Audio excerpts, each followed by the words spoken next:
Assalamualaikum warahmatullahi wabarakatuh.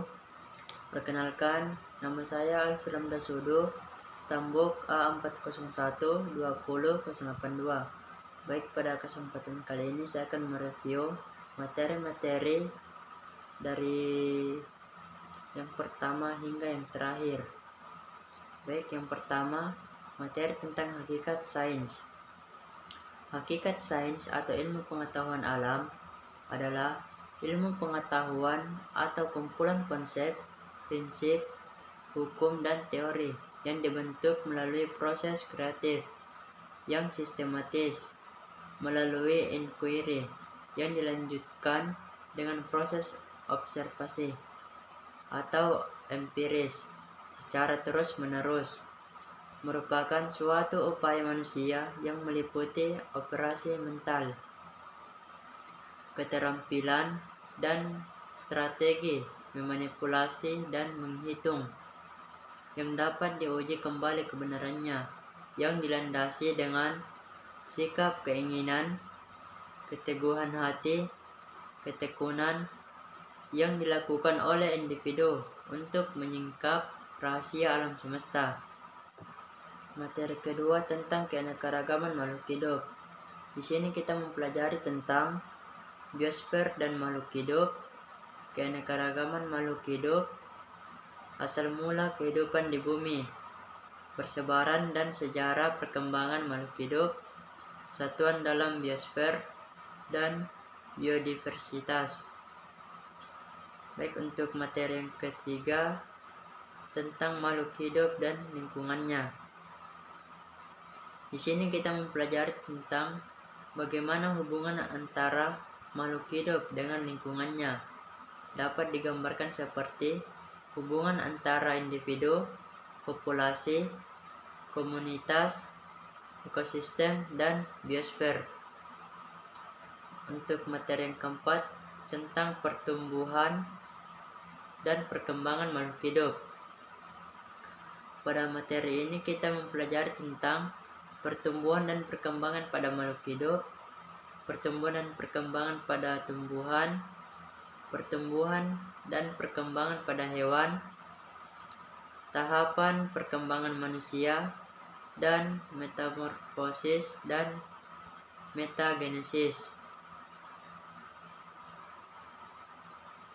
Pertumbuhan adalah peristiwa perubahan ukuran atau volume pada makhluk hidup yang terjadi selama masa hidupnya sebagai akibat dari perbanyakan sel dan pembesaran ukuran atau volume sel yang tidak dapat balik atau irreversible, yaitu makhluk hidup yang telah tumbuh besar tidak akan balik lagi ke ukuran semula.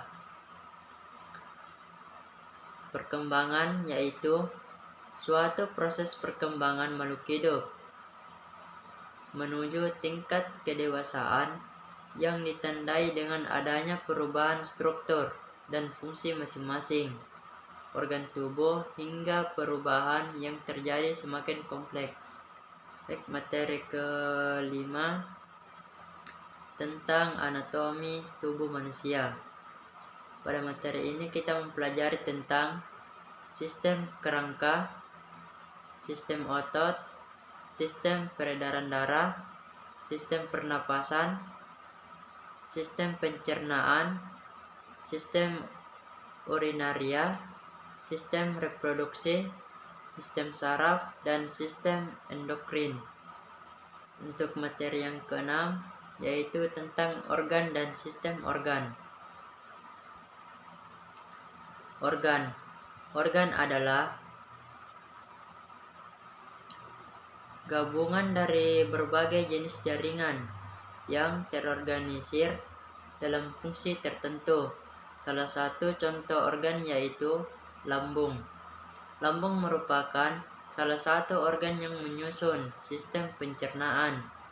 Lambung tersusun dari beberapa jaringan, yaitu jaringan epitelium, jaringan ikat, jaringan otot, dan jaringan saraf yang bergabung untuk melakukan fungsi yang sama, yaitu mencerna makanan yang masuk. Berdasarkan letaknya, organ dikelompokkan menjadi dua macam, yaitu organ dalam dan organ luar.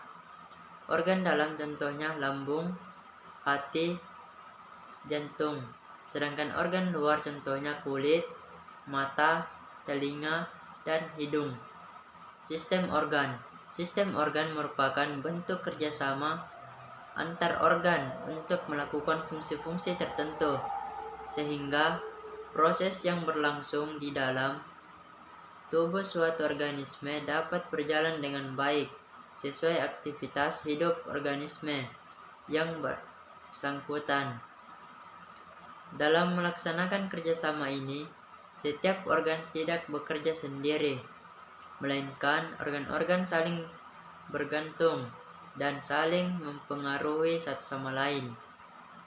Sistem organ tubuh manusia dapat dikelompokkan menjadi 9, yaitu yang pertama sistem rangka manusia, yang kedua sistem otot, yang ketiga sistem pencernaan, yang keempat sistem pernapasan, yang kelima sistem saraf, yang keenam sistem endokrin, yang ketujuh sistem reproduksi, yang kedelapan sistem ekskresi, yang kesembilan sistem sirkulasi.